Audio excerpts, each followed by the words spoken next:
मैं Ashutosh Sharma are class के YouTube channel पर आपका करता हूँ। आज हम लोग पास्ट परफेक्ट टेंस जो अनुवाद ट्रांसलेशन पास्ट परफेक्ट टेंस जब बाद शब्द आए, इसके पहले वाले वीडियो में हम लोगों ने अभी पढ़ा है जब पहले शब्द आए। तो आइए देखते हैं अनुवाद करने के नियम क्या होते हैं। इसके अनुवाद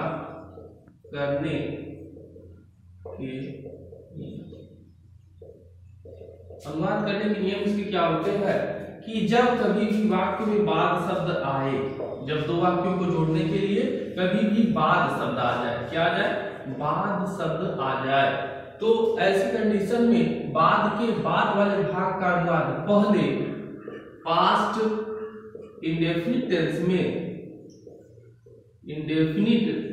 में और बाद के पहले वाले भाग का अनुवाद बाद में पास्ट परफेक्ट टेंस में करते हैं। पास्ट परफेक्ट टेंस में करते हैं। फिर से देख लेते हैं। जब कभी भी बाद शब्द आए, दो वाक्य को जोड़ने के लिए बाद शब्द आए, तो बाद के बाद वाले भाग का अनुवाद पहले पास्ट इंडेफिनिट टेंस में और बाद के पहले वाले भाग का अनुवाद बाद में पास्ट परफेक्ट टेंस में करते हैं और बीच में आफ्टर का प्रयोग कर देते हैं। यह थे नियम। इसी नियम को हम लोग यहाँ पर लिखते हैं और वह नियम क्या होता है उसको देखेंगे। क्या लिखेंगे? जब वाक्य में बाद शब्द आए तो बाद के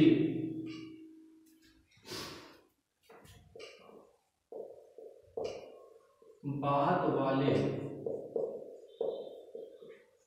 भाग का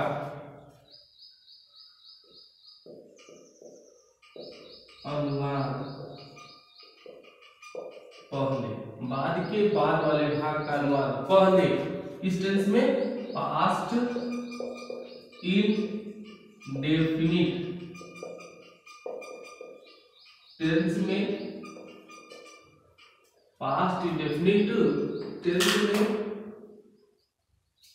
तथा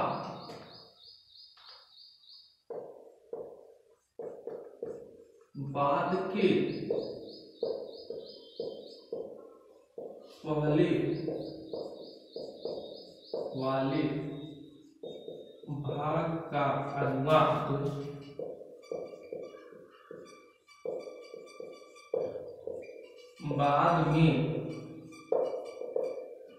बाद के पहले वाले भाग का अनुवाद बाद में पास्ट परफेक्ट टेंस में करते हैं। परफेक्ट टेंस में करते हैं। यह था नियम। इसके देखिए सहायक क्रियाएं इसकी क्या होती है। पास्ट परफेक्ट टेंस की सहायक क्रिया होती है हैड और वर्ब का थर्ड फॉर्म। यहां से फार्मूला क्या हो जाएगा इसका? फार्मूला यही होता है इसके लिए। पहला भाग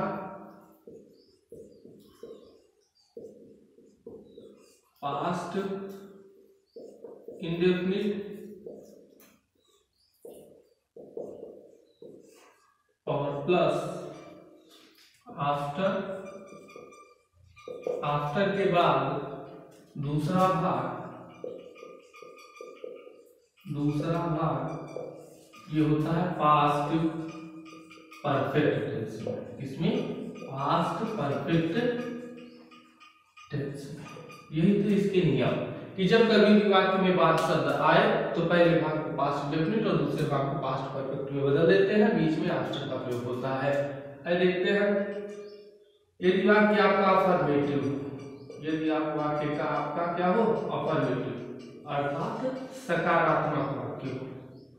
अफर्मेटिव सेंटेंस हो तो उसका अनुवाद कैसे करते हैं, तो उसका फार्मूला क्या होगा,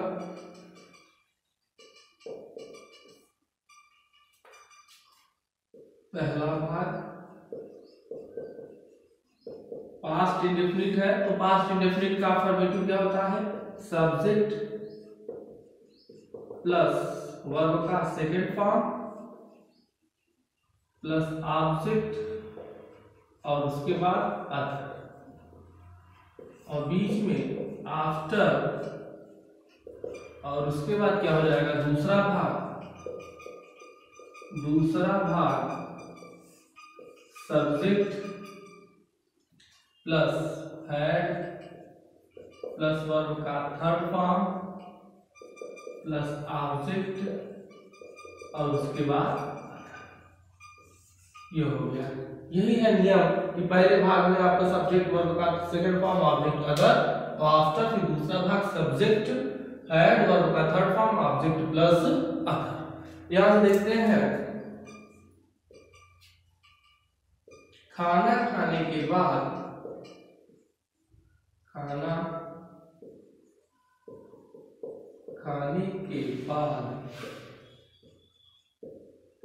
राम ने चाय पिया था, राम ने चाय पिया था। तो ये हो गया आपका कि राम ने, पहले देखिए क्या कहा है कि बाद के बाद वाले भाग का अनुवाद पहले राम ने चाय पिया था, तो क्या हो जाएगा Ram subject past perfect past indefinite में राम चाय पीना, टुक टी सेकंड फॉर्म हो जाएगा टेक टी, टुक हो जाएगा राम टुक टी आफ्टर खाना खाने के बाद, आफ्टर ही हैड, देखिए यहाँ पर कर्ता आप लगा भी सकते हैं नहीं, तो क्योंकि राम है तो उसके अनुसार क्या लगेगा ही लगेगा, तो he had eaten a food, he had eaten a food. यह था आपका अनुवाद कि कभी भी अगर वाक्य के बीच में बाद शब्द आए तो उसका अनुवाद कैसे करते हैं, बाद के बाद वाले भाग का अनुवाद पहले राम टुक टी पास्ट इंडेफिनिट में, और बाद के पहले वाले भाग का अनुवाद बाद में पास्ट परफेक्ट टेंस में। यह था वाक्य आपका जब अफर्मेटिव सेंटेंस में हो तब। देखिए जब कभी भी आपका वाक्य नेगेटिव हो या नकारात्मक हो तो उसमें करते क्या है कि केवल पहले वाले वाक्य में डिड नॉट का प्रयोग कर देते हैं, क्योंकि परफेक्ट इंडेफिनिट टेंस की सहायक क्रिया क्या होती है जब नकारात्मक हो तो डिड नॉट, तो वहां पर डिड नॉट वर्ब का फर्स्ट फॉर्म का प्रयोग कर देते हैं। तो यहां पर जो वाक्य आपका नेगेटिव है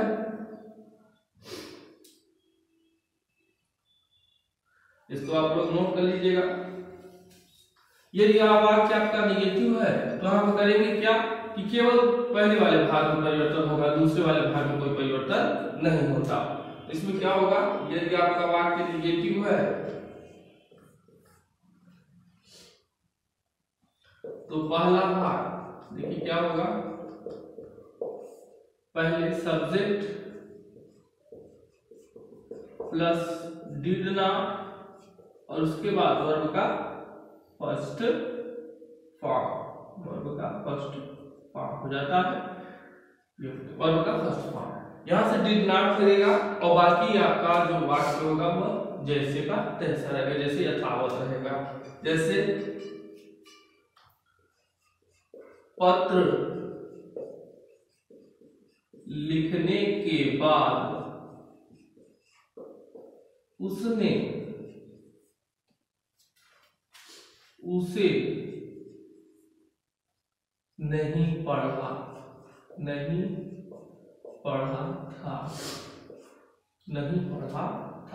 देखिए बताया था हमने कि आ था ई थी ये थे अगर आए तो वाक्य आपका परफेक्ट होता है।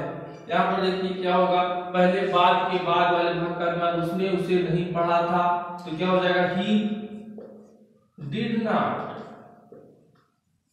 पढ़ना रीड, क्या हो जाएगा उसे इट क्या लिखा था, या रीड इट, देखिए इट किसके लिए है, लेटर के लिए है। आफ्टर, आफ्टर क्या हो जाएगा, ही हैड, फिर वर्ब का थर्ड फॉर्म लिखना, लिखना क्या होता है, राइट, राइट का third form written a letter, written a letter हो जाएगा। देखिए पहले करना क्या है कि सबसे बाद के बाद वाला भाग जो होगा उसका अनुमान पास्ट इंडेफिनिट में वहां पर नेगेटिव लगा, और यहाँ पर पास्ट फिर परफेक्ट में उसके बाद हैड यहाँ पर लगा और वर्ब का थर्ड फॉर्म। यह था आपका नेगेटिव सेंटेंस। अगर यहाँ पर देखिए कभी भी अगर आ जाए आपका वाक्य सिंगल इंटरोगेटिव अर्थात क्या से प्रश्न पूछे जाए, तो क्या से प्रश्न पूछने पर वाक्य में होता क्या है कि डिड का प्रयोग वाक्य के प्रारंभ में लिख देते हैं और वाक्य के अंत में क्वेश्चन मार्क का प्रयोग कर दिया जाता है। देख लेते हैं उसको भी।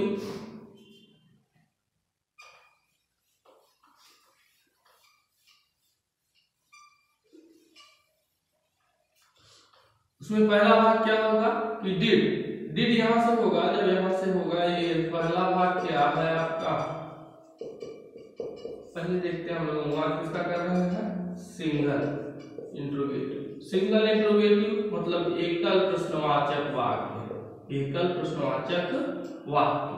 तो यहां से होगा क्या, डिड आपका वाक्य के पहले हो जाएगा प्लस सब्जेक्ट हो जाएगा और उसके बाद वर्ब का फर्स्ट फॉर्म, वर्ब का फर्स्ट फॉर्म।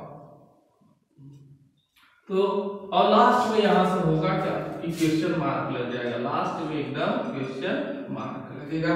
इसी क्वेश्चन मार्क से हमें पता चलेगा कि वाक्य हमारा प्रश्नवाचक है, अर्थात प्रश्न पूछा जा रहा है। क्या पूछ रहे हैं कि क्या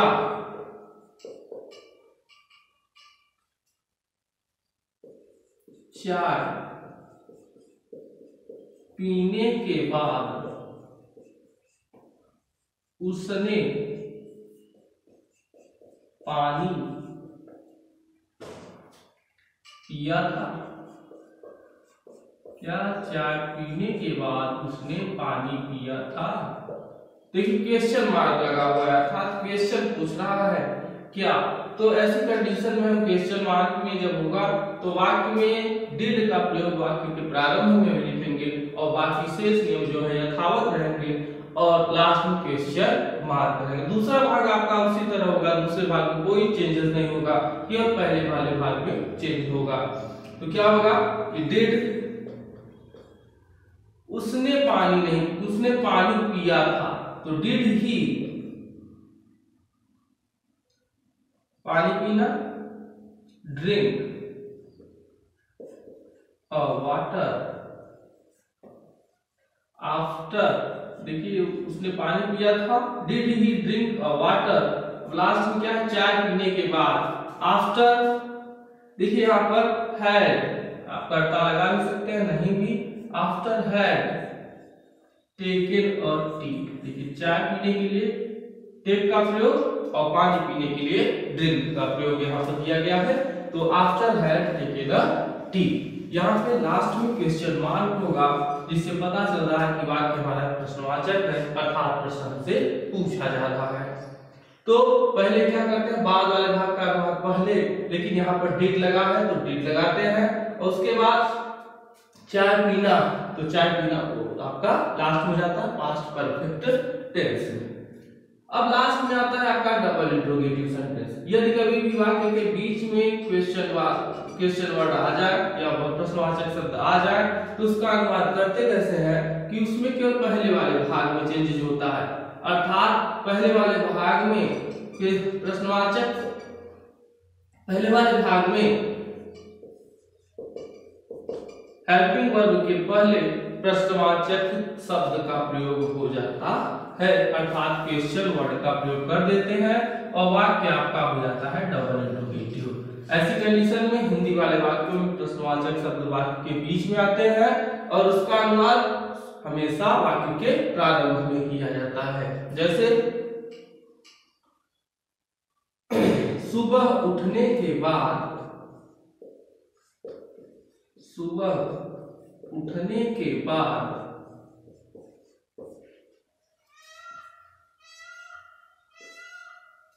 वह कैसे खाना खा चुका था। सुबह उठने के बाद वह कैसे खाना खा चुका था। तो यहाँ पर होगा क्या कि पहले देखिए वाक्य जो होता है बाद के बाद वाले भाग का अनुवाद पहले बनाते हैं। तो पहले बनाएंगे क्या, वह कैसे खाना खा चुका था। तो कैसे है तो प्रश्नवाचक शब्द है, इसका अनुवाद वाक्य के पहले करेंगे तो हाउ। उसके बाद डिड, फिर करता क्या है, सब्जेक्ट है ही, खाना खाना ईट और फूड आफ्टर। आफ्टर उसके बाद होगा क्या कि आफ्टर के बाद यहां पर होगा सुबह उठना। आफ्टर ही हैड गेट का third form gotten up in the morning.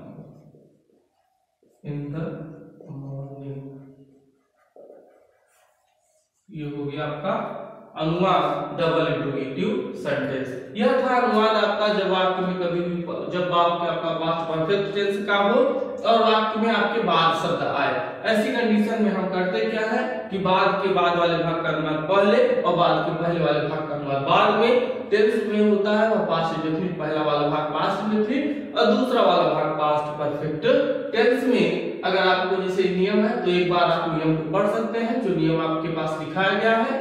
और पूरा वीडियो अगर आप देख रहे हैं, वीडियो आपको अगर पसंद आ रहा है तो लाइक करिए और ज्यादा से ज्यादा लोगों तक शेयर करिए, सब्सक्राइब करिए।